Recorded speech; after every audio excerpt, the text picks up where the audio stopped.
ಪ್ರೀತಿ ಅನ್ನುವಂಥದ್ದು ಮಾಡಬಾರದು ಅಂತ ನಾನು ಹೇಳ್ತಾ ಇಲ್ಲ. ಆದರೆ ಯಾರ ಜೊತೆಗೆ ಅನ್ನೋದನ್ನ ಮುಖ್ಯ. ಕೇರಳ ಒಂದೇ ರಾಜ್ಯದಲ್ಲಿ 2 ವರ್ಷದಲ್ಲಿ 3,000 ಹುಡುಗಿಯರ ಮತಾಂತರ ಆಗಿದೆ. ಅದರಲ್ಲಿ 1,200 ಹುಡುಗಿಯರು ಕ್ರಿಶ್ಚಿಯನ್ರು. ಇಡೀ ದೇಶದಲ್ಲೂ ಕೂಡ ಈ ರೀತಿಯ ಭಯಾನಕವಾದಂಥ ಪ್ರಕ್ರಿಯೆ ನಡೀತಾನೇ ಇದೆ. 2 ವರ್ಷದ ಹಿಂದೆ ಅಪೂರ್ವ ಪುರಾಣಿಕ್ ಅಂತ ಹೇಳಿ ಒಬ್ಬ ಕಂಪ್ಯೂಟರ್ ಸೈನ್ಸ್ ಓದಿದಂಥ ಒಬ್ಬ ಹುಡುಗಿ ಆಟೋದಲ್ಲಿ ಹೋಗ್ತಾ ಇರುವಂಥ ಸಂದರ್ಭದಲ್ಲಿ ಆ ಆಟೋ ಮುಸ್ಲಿಂ ಒಬ್ಬ ಡ್ರೈವರ್ ಜೊತೆಗೆ ಅವನು ಮದುವೆ ಆಗುತ್ತೆ. ಒಂದು ಮಗು ಆದ ಮೇಲೆ ಗೊತ್ತಾಗತ್ತೆ ಅವನಿಗೆ ಇನ್ನೊಂದು ಮೊದಲೇ ಮದುವೆ ಆಗಿತ್ತು ಅಂತ ಅನ್ನೋದು. 3 ಮಕ್ಕಳಿದ್ದಾರೆ ಅಂತ ಗೊತ್ತಾಗುತ್ತೆ. ಅವಾಗ ಅವಳು ಡೈವರ್ಸ್ ತಗೊಳಕ್ಕೆ ಹೊರಗೆ ಬರ್ತಾವ. ಅವಳು ಗದಗ್ ನಗರದ ಒಂದು ಗ್ರೌಂಡ್ನಲ್ಲಿ ಸ್ಕೂಟಿ ಕಲಿಬೇಕಾದ್ರೆ ಬೆಳಗಿನ ಜಾವ 6 ಗಂಟೆಗೆ ಆ ಆಟೋ ಡ್ರೈವರ್ ಮುಸ್ಲಿಂ ಕಿಡಿಗೇಡಿ ಗೂಂಡಾ ಅವನು 27 ಬಾರಿ ಚಾಕು ಹಾಕಿ ಅವಳನ್ನು ಗಾಯ ಮಾಡ್ತಾಳೆ. ಅತ್ಯಂತ ಭಯಾನಕವಾಗಿ ಅವಳನ್ನು ಕೊಲ್ಲಬೇಕು ಅಂತಾನೆ ಬಂದಿರ್ತಾನೆ. ಅದರ ಬಚಾವ್ ಆಗ್ತಾಳು. ಸೊ ಈ ಕ್ರೌರ್ಯ ಇಸ್ಲಾಂನಲ್ಲಿದೆ. ಈ ಕ್ರೌರ್ಯ ಇಸ್ಲಾಂ ಕಲಿಸ್ಕೊಡುತ್ತೆ. ಈ ಕ್ರೌರ್ಯ ಇಸ್ಲಾಂ ಹೇಳುತ್ತೆ. ನಾನ್ ಮುಸ್ಲಿಮ್ಸ್ ಯಾರು ನಾನ್ ಮುಸ್ಲಿಮ್ಸ್ ಇದ್ದಾರೆ, ಮುಸ್ಲಿಂ ಅಲ್ಲದವರಿದ್ದಾರೆ, ಅವರೆಲ್ಲರೂ ಕಾಫಿರು ಅಂತ ಹೇಳುತ್ತೆ. ಸೊ ಕಾಫಿರನ್ನು ಏನು ಮಾಡು? ಪ್ರೀತಿಯಿಂದ ಅವರನ್ನ ಮತಾಂತರ ಮಾಡು, ಇಸ್ಲಾಮಿಗೆ ಮತಾಂತರ ಮಾಡು, ಒತ್ತಾಯ ಮಾಡು. ಅದಕ್ಕೂ ಒಪ್ಪಲಿಲ್ಲ, ಜಿಹಾದ್ ಮಾಡು ಅಂತ ಹೇಳುತ್ತೆ. ಸೊ ಇದೇ ಈ ನೇಹಾದ ಘಟನೆಯಲ್ಲಿ ನಡೆದಿದೆ. ಒಂದು ಕಡೆಗೆ ಪ್ರೀತಿ ಇಲ್ಲ ಅಂತನ್ನುವಂಥದ್ದು ನೇಹಾನ ತಂದೆ ತಾಯಿ ಹೇಳ್ತಾರೆ. ಇನ್ನೊಂದು ಕಡೆಗೆ ಆ ಫಯಾಜನ ತಾಯಿ ಹೇಳ್ತಾಳೆ ಪ್ರೀತಿ ಇತ್ತು ಅಂತ ಹೇಳ್ತಾಳೆ. ಪ್ರೀತಿ ಇತ್ತು ಅಂತ ಹೇಳಿದ ಮೇಲೆ ನಾನು ಬೇಡ ಅಂತ ಹೇಳಿದ್ದೆ ಅಂತ ಅನ್ನೋದು ಹೇಳಿಕೆಯನ್ನು ಕೊಟ್ಟಿದ್ದಾಳು ಅವಳು. ಬೇಡ ಅಂತ ಹೇಳಿದ ಮೇಲೆ ಅವ್ರು ಹೋಗಿ ಮನೆಗೆ ಹೋಗಿ ತಂದೆ ತಾಯಿಗೆ, ನೇಹಾನ ತಂದೆ ತಾಯಿಗೆ ಹೀಗೆ ಆಗ್ತಾ ಇದೆ, ಅನಾಹುತ ಆಗ್ತಾ ಇದೆ, ಸೊ ನೀವು ನಿಮ್ಮ ಹುಡುಗಿನ ಹದ್ದು ಬಸ್ನಲ್ಲಿ ಇಡಿ ಅಂತ ಅನ್ನುವಂಥದ್ದಾದರೂ ಹೇಳಬಹುದಾಗಿತ್ತು. ಆದರೆ ಏನೇನು ಪ್ರಕ್ರಿಯೆ ಆಗಿದೆ ಗೊತ್ತಿಲ್ಲ. ಸೊ ಪ್ರೀತಿಯ ನಿರಾಕರಣೆ ಹಿನ್ನೆಲೆಯಲ್ಲಿ ಇವತ್ತಿನ ವರದಿ ಪ್ರಕಾರ 14 ಬಾರಿ ಚಾಕುವಿನಿಂದ ಗಾಯ ಮಾಡಿದವಳು. ಅಂದರೆ ಕುತ್ತಿಗೆಗೆ 4 ಬಾರಿ ಹಾಕಿ ಕೊಲೆಯನ್ನು ಮಾಡಿದನು. ಇದೇ ಇಸ್ಲಾಂ ಹೇಳೋದು. ನಾನು ಹೇಳೋದು ಇದೇ ಇಸ್ಲಾಮಿನ ಪ್ರಕ್ರಿಯೆ ಇದು. ಸೊ ಪ್ರೀತಿ ನಿರಾಕರಣೆ ಆದ ತಕ್ಷಣ ಬಾಯಿ ಮುಚ್ಕೊಂಡು ಇರುವಂತಹದ್ದು ಪ್ರಕ್ರಿಯೆ ಮಾಡೋದು ಬಿಟ್ಟು ಕೊಲೆ ಯಾಕೆ ಮಾಡ್ತಾರೆ? ಕೊಲೆ ಯಾಕೆ? ಸೊ ಈ ಕ್ರೌರ್ಯ ICS ಮಾದರಿಯಲ್ಲೇನೇ ಆಗಿದೆ. ಇದರ ಹಿಂದೆ ಒಂದು ದೊಡ್ಡ ಜಾಲ ಇದೆ. ನಾನು ಹೇಳೋದು ಲವ್ ಜಿಹಾದ್ ಅಂತನ್ನುವಂತಹ ಪ್ರಕ್ರಿಯೆ ಹಿನ್ನೆಲೆ ಯುವಕರನ್ನ ವ್ಯವಸ್ಥಿತವಾಗಿ ತರಬೇತಿ ಮಾಡಿ ಬಿಡ್ತಾ ಇದ್ದಾರೆ, ದುಡ್ಡು ಕೊಟ್ಟು ಬಿಡ್ತಾ ಇದ್ದಾರೆ. ಸೊ ಇದು ಇಸ್ಲಾಮಿಗೆ ಇವತ್ತು ಏನು ಧಾರವಾಡ ಅಂಜುಮನ್ ಇಸ್ಲಾಂನವರು ಅರ್ಧ ದಿನ ವ್ಯಾಪಾರ ಬಂದ್ ಮಾಡಿ ಪ್ರತಿಭಟನೆಯನ್ನು ಮಾಡಿದ್ದಾರೆ, ನೇಹಾನ ಪರವಾಗಿ ಮಾಡಿದ್ದಾರೆ. ನಾನು ಹೇಳೋದು ಈ ನಾಟಕ ನಿಲ್ಲಿಸಿ. ನೀವು ಅಂಜುಮನ್ ಇಸ್ಲಾಂನವರು ಮುಸ್ಲಿಮರ ನಿಮ್ಮ ಕಣ್ಣೀರು ಇದು ನಾಟಕ, ಇದು ಮೊಸಳೆ ಕಣ್ಣೀರು ನಿಲ್ಲಿಸಿ ಮೊದಲು ನಿಮಗೆ ಯುವಕರನ್ನು ಹದ್ದು ಬಸ್ನಲ್ಲಿ ಇಡುವಂತಹ ಪ್ರಕ್ರಿಯೆಯನ್ನು ನೀವು ಮಾಡಬೇಕು ಅನ್ನುವಂಥದ್ದು ಮೊದಲೇದು ನಾನು ಹೇಳ್ತಾ ಇದ್ದೀನಿ. ಇನ್ನು ಇಸ್ಲಾಮಿನಲ್ಲಿ ಆ ಕ್ರೌರ್ಯದ ಭಾಗವನ್ನು ನೀವು ಮದರ್ಸಾದಲ್ಲಿ ಕಲಿಸ್ಕೊಡೋದನ್ನು ನಿಲ್ಲಿಸಬೇಕು. ಅದನ್ನು ಮದರ್ಸಾದಲ್ಲೇ ಅಲ್ಲಿ ಅರದು ಕುಡಿಸ್ತಾ ಇದ್ದಾರೆ ಅದನ್ನು ನೀವು, ಇಸ್ಲಾಮಿನ ಕ್ರೌರ್ಯದ ಭಾಗವನ್ನು. ಇನ್ನೊಂದು ನಾನು ಹೇಳ್ತಾ ಇದ್ದೀನಿ, ಇಷ್ಟೆಲ್ಲ ನೀವು ಪ್ರತಿಭಟನೆ ನಿಜವಾಗಿಯೂ ಪ್ರಾಮಾಣಿಕವಾಗಿದ್ದಿದ್ರೆ ಅವರ ಕುಟುಂಬಕ್ಕೆ ಬಹಿಷ್ಕಾರ ಹಾಕಿ ಫತ್ವಾ ಹೊರಡಿಸಿ. ಯಾಕೆ ಇನ್ನೂವರೆಗೆ ಫತ್ವಾ ಬಗ್ಗೆ ಮಾತಾಡೋದಿಲ್ಲ? ಫತ್ವಾ ಹೊರಡಿಸುವಂತ ಪ್ರಕ್ರಿಯೆ ಯಾಕೆ ಮಾಡೋದಿಲ್ಲ ನೀವು? ಅಂದ್ರೆ ನಿಮ್ಮ ಹೊರನೋಟದಲ್ಲಿ ಇವತ್ತು ಕಾಂಗ್ರೆಸ್ಸಿನ ಕಾರ್ಪೊರೇಟರ್ ಮಗಳು ಇದ್ದಿದ್ದರಿಂದ ಇದು ಕಾಂಗ್ರೆಸ್ಗೆ ರಿವರ್ಸ್ ಹೊಡಿತಾ ಇದೆ ಮತ್ತು ಇಸ್ಲಾಂ ಸಮಾಜದ ಮೇಲೆ ಬಹಳ ದೊಡ್ಡ ಪ್ರಮಾಣದಲ್ಲಿ ಆಕ್ರೋಶ ಹೇಳ್ತಾ ಇದೆ. ಸೊ ಹಾಗಾಗಿ ಈ ನಾಟಕವನ್ನು ಮಾಡ್ತಾ ಇದ್ದೀರಿ ಅಂತನ್ನುವಂಥದ್ದು ನಾನು ಹೇಳ್ತಾ ಇದ್ದೀನಿ. ಆ ಫಯಾಜನ ಮನೆಯ ಧ್ವಂಸ ಮಾಡಿ, ನಿಮಗೆ ನಿಜವಾಗಿಯೂ ಆ ಮಹಿಳೆಯ ಕೊಲೆಯ ಬಗ್ಗೆ ಕಳಕಳಿ ಇದ್ರೆ, ವೇದನೆ ಇದ್ರೆ, ನೋವಿದ್ರೆ, ಆ ಮನೆ ಅವರ ಫಯಾಜನ ಮನೆ ಕಿತ್ತು ಬಿಸಾಕಿ, ಸುಟ್ಟಾಕಿ, ಬಹಿಷ್ಕಾರ ಮಾಡಿ, ಫತ್ವಾ ಹೊರಡಿಸಿ ಬಚಾವ್ ಮಾಡಕ್ಕೆ ಪ್ರಯತ್ನ ಮಾಡಿದ್ರಿ ನೀವು. ಸೊ ಇಲ್ಲಿವರೆಗೆ ನೀವು ಮಾಡಿದಂಥ ಪಾಪ ಏನಿದೆ, ಬಹಳ ದೊಡ್ಡ ತೊಳೆಯಲಾರದಂಥ ಪಾಪ ಮಾಡಿಬಿಟ್ಟಿದ್ದೀರಿ ನೀವು. ಸೊ ನಾನು ಹೇಳೋದು, ಹಿಂದೂ ಸಮಾಜ ಬಹಳ ಎಚ್ಚರಿಕೆಯಿಂದ ನೇಹಾದ ಘಟನೆಯನ್ನು ಪಾಠ ಕಲಿಬೇಕು ಅಂತನ್ನುವಂಥದ್ದು ಈ ಸಂದರ್ಭದಲ್ಲಿ ಹೇಳ್ತಾ ಇದ್ದೀನಿ. ಇನ್ನೊಂದು ವಿಷಯ ಹೇಳಿ ನಾನು ಮುಗಿಸ್ತಾ ಇದ್ದೀನಿ. ಈ ಮೋದಿ ಗೆಲ್ಲಿಸಿ ಭಾರತ ಉಳಿಸಿ ಅಂತನ್ನುವಂಥದ್ದು ಕರ್ನಾಟಕದಲ್ಲಿ ಇಲೆಕ್ಷನ್ ಡಿಕ್ಲೇರ್ ಆಗೋಕ್ಕಿಂತ ಮುಂಚೆ ನಾವು 3 ತಿಂಗಳು 18 ಕಡೆ ಕಾರ್ಯಕ್ರಮವನ್ನು ಮಾಡಿದ್ದೀವಿ. ಈಗ 28 MP-ಗಳಿಗೆ ಒಂದು ಮನವಿಯನ್ನು ಕೊಡ್ತಾ ಇದ್ದೀವಿ.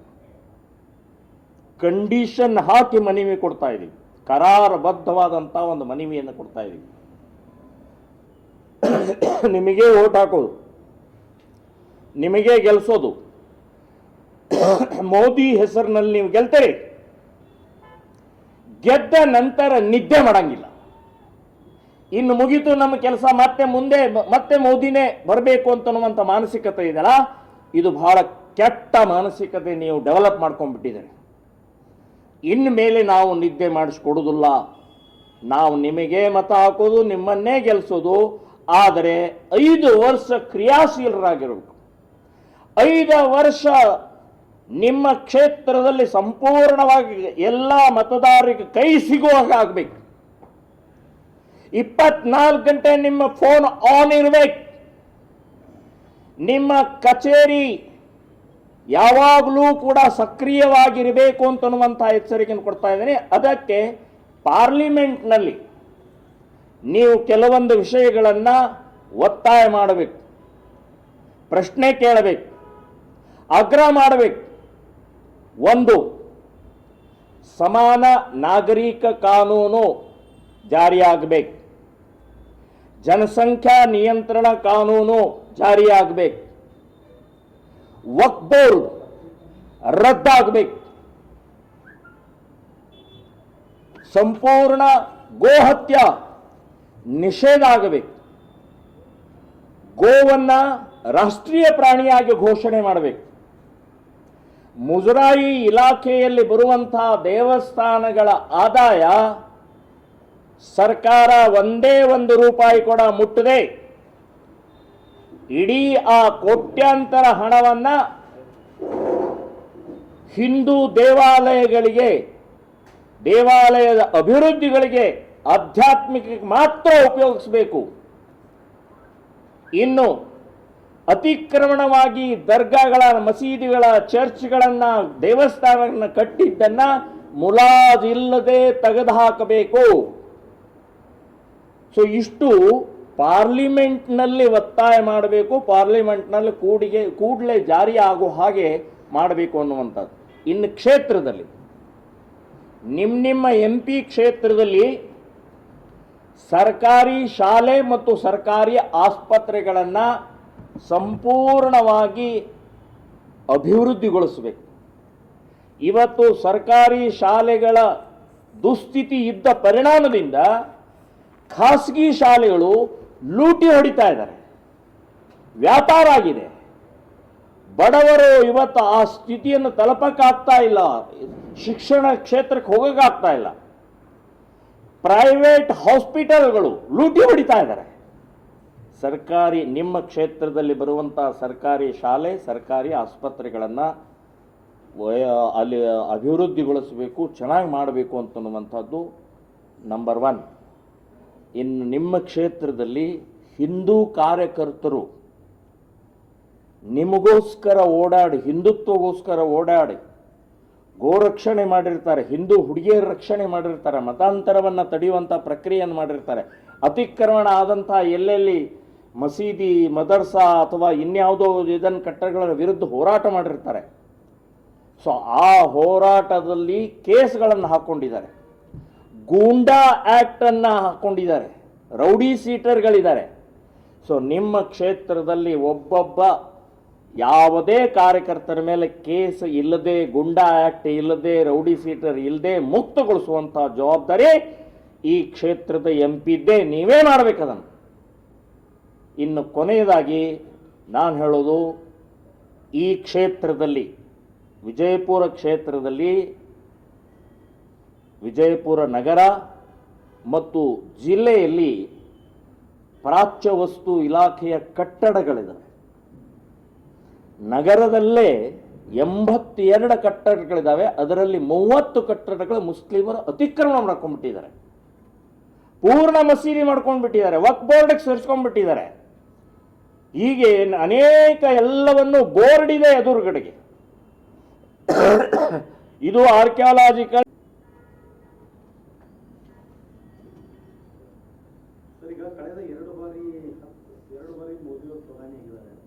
ಅವರು 2 ಬಾರಿಯೂ ಸೋಸೋದ್ರಾಗಿದ್ದಾರೆ, ಏನು ಕೆಲಸ ಮಾಡಿರುವ ಆಗಿದ್ದಾರೆ ಕರ್ನಾಟಕ ಇಷ್ಟೆಲ್ಲ ಕಂಡೀಷನ್ ಹೇಳ್ತಾ ಇದ್ದಾರೆ. ನಾನು ಮೋದಿಯವರ ಬಗ್ಗೆ ಹೇಳ್ತಾ ಇಲ್ಲ, ಸಂಸದರ ಬಗ್ಗೆ ಅಲ್ಲ ಹೇಳ್ತೆ, ಸಂಸದರ ಬಗ್ಗೆನೇ ಹೇಳ್ತಾ ಇಲ್ಲ. ಇಲ್ಲಿವರೆಗೆ ಸಾಕಷ್ಟು ಜನ ಸಂಸದರು ಇವತ್ತು ಜನಸಾಮಾನ್ಯರ ಮಾತನಾಡುವ ಮಟ್ಟಿಗೆ ಬಂದಿದೆ. ಯಾವುದು ಆಗಬೇಕು ಅದನ್ನು ಮಾಡ್ತಾ ಇಲ್ಲ, ಪೂರ್ಣ ಏನೂ ಮಾಡಿಲ್ಲ ಅಂತನ್ನೋದು ನಾನು ಹೇಳ್ತಾ ಇಲ್ಲ. ಮಾಡಿರ್ಬೋದು, ಕೇಂದ್ರ ಸರ್ಕಾರದ ಅನುದಾನದ ತಮ್ಮ ಕ್ಷೇತ್ರದಲ್ಲಿ ಬೇರೆ ಬೇರೆ ಕೆಲಸಗಳನ್ನು ಮಾಡಿರ್ಬೋದು. ಆದರೆ ಯಾವುದು ಆಗಬೇಕು ಅದನ್ನು ನಾನು ಅವ್ರ ಮುಂದೆ ಇಡ್ತಾ ಇದ್ದೀನಿ. ಸರ್ಕಾರಿ ಶಾಲೆಗಳನ್ನು ಎಲ್ಲಿ ಬಚಾವ್ ಮಾಡಿದ್ದಾರೆ ಅಂತನ್ನೋದು ಹೇಳಿ MP ಗಳು ಇಡ್ಲಿ ಸ್ವಲ್ಪ ಮುಂದೆ. ಸರ್ಕಾರಿ ಹಾಸ್ಪಿಟಲ್ಗಳನ್ನು ಹೇಳಿ ಅವರು ಕೇಂದ್ರ ಸರ್ಕಾರನೇ ಒಂದು ರೂಲ್ಸ್ ಮಾಡಬಹುದಲ್ಲ, ಮಾಡಬೇಕು. ಅಲ್ಲ, ಅದನ್ನೇ ನಾನು ಹೇಳೋದು, ಇಲ್ಲಿ MP ಗಳ ಒತ್ತಾಯ ಮಾಡಬೇಕು. ಅದನ್ನು MP ಗಳು ನೀವು ಬಾಯಿ ಬಿಡಬೇಕು, ಪಾರ್ಲಿಮೆಂಟ್ಗಳ ಒತ್ತಾಯ ಮಾಡಬೇಕು, ಪ್ರಶ್ನೆ ಕೇಳಬೇಕು. ನಾನು ಅದಕ್ಕೆ ಇನ್ನು ಮುಂದೆ ನೀವು ನಾನು ಮುಗೀತು ಕೆಲಸ, ಇನ್ನು ಮತ್ತೆ ಮುಂದಿನ 5 ವರ್ಷ ಅಂತಲ್ಲ, ನಾವು ಬಿಡೋಲ್ಲ, ಇನ್ನು ಬಿಡೋಲ್ಲ. ಇನ್ನು ನಮ್ಮ ಮನೆ ಮುಂದೆ ನಿಮ್ಮ ಧರಣಿ ಕೂತ್ಕೊಳ್ಳೋವ್ರೆ, ನಮ್ಮ ಬೇಡಿಕೆ ಇಟ್ಕೊಂಡು ನಿಮ್ಮ ಮನೆ ಮುಂದೆ ಕೂತ್ಕೊಳ್ಳೋ, ಕಚೇರಿ ಮುಂದೆ, DC ಆಫೀಸ್ ಮುಂದೆ ಅಲ್ಲ. ಅವರು ವಿರೋಧ ಪಕ್ಷದ ನಾಯಕನಾಗಿ ಕೆಲಸ ಮಾಡ್ತಾರೆ. ಇಲ್ಲಿವರೆಗೆ ಅದನ್ನೇ ಮಾಡಿದ್ದೀನಿ. ಯಾರದೇ ಏನೇ ತಪ್ಪಿದ್ರೂ ಕೂಡ ನಾನು ಮುಲಾಜ್ ಇಲ್ಲದೆ ಹೇಳ್ತಾ ಬಂದಿದ್ದೀನಿ. ಈಗಲೂ ಅದನ್ನೇ ಹೇಳ್ತಾ ಇದ್ದೀನಿ. 28ಕ್ಕೆ 28 BJP MP ಗಳು ನಿದ್ದೆ ಮಾಡೋಂಗಿಲ್ಲ. ಆದರೆ ನಿಮ್ಮನ್ನೇ ಗೆಲ್ಸೋದು, ನಿಮಗೆ ಓಟ್ ಹಾಕೋದು. ಈಗ ಹಿಂದುತ್ವಕ್ಕಾಗಿ ಬಿಜೆಪಿ ಅನ್ನೋರು ಪ್ರಕಾರ ಹಿಂದುತ್ವವಾದಿ ಮುತಾಲಿಕ್ ಅವರಿಗೆ ಒಂದೇ ಒಂದು ಅವಕಾಶ ಯಾಕೆ ಇಲ್ಲಿವರೆಗೆ ಕೊಡ್ತೀವಿ? ಕಳೆದ ಬಾರಿ ಕೂಡ ಭಾಗಿಯಾಗಿದ್ದೀವಿ, ನನಗೂ ಕೂಡ ತಾವು ಕೂಡ ಹಲವಾರು ಬಾರಿ ಆಕಾಂಕ್ಷೆ ಬೆಳಗಾವಿ ಕೇಳಿದ್ರಿ. ಇಲ್ಲಿವರೆಗೆ ನಾನು ರಾಜಕೀಯದಲ್ಲಿ ಪ್ರಯತ್ನ ಮಾಡಿದೆ. ಇವತ್ತೇನು ಹೇಳಿದೆ ನಾನು, ನಮ್ಮ ಕಾರ್ಯಕರ್ತರ ಗೂಂಡಾ ಆ್ಯಕ್ಟ್ ಇರ್ಬೋದು, ರೌಡಿ ಸೀಟರ್ ಇರ್ಬೋದು. ಸೊ ಆ ಕಾರ್ಯಕರ್ತರ ಕಷ್ಟ ಸುಖಕ್ಕೆ ಸ್ವಲ್ಪ ನಾನು ಸ್ಪಂದಿಸಬೇಕು ಅನ್ನುವಂಥ, ಹಿಂದುತ್ವದ ಕಾರ್ಯಕರ್ತರಿಗೆ ಬಲ ತುಂಬಬೇಕು ಅನ್ನುವಂಥ ಏಕೈಕ ಉದ್ದೇಶದಿಂದ ನಾನು MP ಗೂ ಪ್ರಯತ್ನ ಮಾಡಿದೆ, MLA ಗೂ ಪ್ರಯತ್ನ ಮಾಡಿದೆ. ಆದರೆ ವಿಫಲ ಆದೆ, ನಾನು ಫೇಲ್ ಆಗಿದ್ದೀನಿ. ನಾನು ಯಾಕೋ ಪ್ರಮೋದ್ ಮುತಾಲಿಕರು ಹೋರಾಟಕ್ಕೆ ಮಾತ್ರ ಇರಲಿ ಅಂತನ್ನುವಂಥದ್ದು ಜನಸಾಮಾನ್ಯರ ಇದು ಅಥವಾ ಈ ಪಕ್ಷದ್ದು ಅಥವಾ ಈ ಪರಿವಾರದ್ದು ಉದ್ದೇಶ ಇದೆ ಗೊತ್ತಿಲ್ಲ. ಆದರೆ ನನಗೆ ಬೇಕು ಅಂತ ಹೇಳಿ ನಾನು ಬಲವಾಗಿ ಎಲ್ಲ ರೀತಿಯ ಪ್ರಯತ್ನ ಮಾಡಿದೆ. ಇನ್ನು ಮುಂದಿನ ದಿನಗಳಲ್ಲ, ಅಥವಾ ನಾನು ಅವತ್ತಿನಿಂದನೇ ಇನ್ನು ಸಾಕು, ಚುನಾವಣೆ ರಾಜಕೀಯ ಸಾಕು ಮತ್ತು ರಾಜಕೀಯ ಪಕ್ಷಗಳ ಕೆಲಸ ಮಾಡುವಂಥದ್ದು ಸಾಕು ಅಂತನ್ನುವಂಥದ್ದು ನಿರ್ಧಾರ ಮಾಡಿ ನಾನಿದೆ. ಈಗ ಅನಿವಾರ್ಯ, ಏನು ಮಾಡೋಕ್ಕಾಗಲ್ಲ. ಇವತ್ತಿನ ರಾಜಕೀಯ ವ್ಯವಸ್ಥೆ ಒಳಗಡೆಗೆ ದುಡ್ಡು ಬೇಕು, ಜಾತಿ ಬೇಕು, ಈ ರೀತಿ ಇದ್ದಂಥ ವ್ಯಕ್ತಿಗಳ ಒಳಗಡೆ ಹೋಗ್ಬೋದು. ನಮ್ಮ ಹತ್ರ ಎರಡೂ ಇಲ್ಲ. ಈಗ ಒಂದು ನಿಮಿಷದಿಂದ ನೀವೇನು ಹೇಳಿದ್ರಿ, ಈಗ ಬಿಜೆಪಿಯ ಲೋಕಸಭಾ ಅಭ್ಯರ್ಥಿಗಳಿಗೆ ಹಾಕ್ತೀವಿ, ಗೆಲ್ಲಿಸ್ಕೊಂಡ್ಬರ್ತೀವಿ ಅಂದ್ರೆ ಈಗ ರಾಜಕೀಯದಿಂದ ದೂರ ಇದ್ದೀನಿ ಏನು? ಮೋದಿಗೋಸ್ಕರ. ಮೋದಿ ಇವತ್ತು ನಮ್ಮ ದೇಶಕ್ಕೆ ಬಹಳ ದೊಡ್ಡ ಅವಶ್ಯಕತೆ ಇರುವಂಥ ನಾಯಕತ್ವ. ಸೊ ಮೋದಿ ಇದ್ದರೆ ಈ ದೇಶದ ಅಳಿವು ಉಳಿವಿನ ಪ್ರಶ್ನೆ ಇದೆ ಇದು. ಸೊ ಆ ಹಿನ್ನೆಲೆಯಲ್ಲಿ ನಾನು ಈ ಕ್ಷೇತ್ರದ ಅಥವಾ ಟೋಟಲ್ ನಮ್ಮ ಕ್ಷೇತ್ರದಲ್ಲಿ ನಾವು ಮೋದಿ ಅಂತ ಹೇಳಿ ಮಾಡ್ತಾ ಇದ್ದೀವಿ ವಿನಃ ಯಾವುದೇ ಪಕ್ಷ ವ್ಯಕ್ತಿ ಅಂತ ಇಲ್ಲ. ಈ ಹಿಂದೆ ತಾವು ಬಿಜೆಪಿಯಲ್ಲಿ ವ್ಯಾಪಕವಾಗಿ ಅಂದರೆ CM ಬೊಮ್ಮಾಯಿ ಅವರಿದ್ದಾಗ ವ್ಯಾಪಕವಾಗಿ ಭ್ರಷ್ಟಾಚಾರ ನಡೆದಿದೆ ಅಂತೇಳಿ ಖಂಡಾಮಂಡಲವಾಗಿ ಮಾತಾಡಿದ್ರಿ. ಈ ಚುನಾವಣೆಯಲ್ಲಿ ನಿಮಗೆ ಅಲ್ಲ, ಭ್ರಷ್ಟಾಚಾರದ ಅವರ ಪರಿಣಾಮದಿಂದ ಅವರು ಅನುಭವಿಸಿದರು. ವಿಧಾನಸಭೆ ಇದರಲ್ಲಿ ಏನು ಮಾಡಬೇಕು, ಜನಾನೇ ಸರಿಯಾಗಿ ಉತ್ತರ ಕೊಟ್ಟರು ಅವ್ರಿಗೆ. ಸೊ ಈಗ ಮೋದಿ ನಾವು ಕೇಂದ್ರ ನಮ್ಮ ದೇಶದ ಭದ್ರತೆ ಸುಭದ್ರತೆ ದೃಷ್ಟಿಯಿಂದ, ಹಿಂದೂಗಳ ಸುರಕ್ಷತೆ ದೃಷ್ಟಿಯಿಂದ ಮೋದಿ ನಮಗೆ ಅವಶ್ಯಕತೆ ಇದೆ. ಹಾಗಾಗಿ ನಾವು ಈ ಮಾದರಿಯಲ್ಲಿ MP ಗಳ ಒಂದು ಸಂದೇಶವನ್ನು ಕೊಡ್ತಾ ಇದ್ದೀವಿ.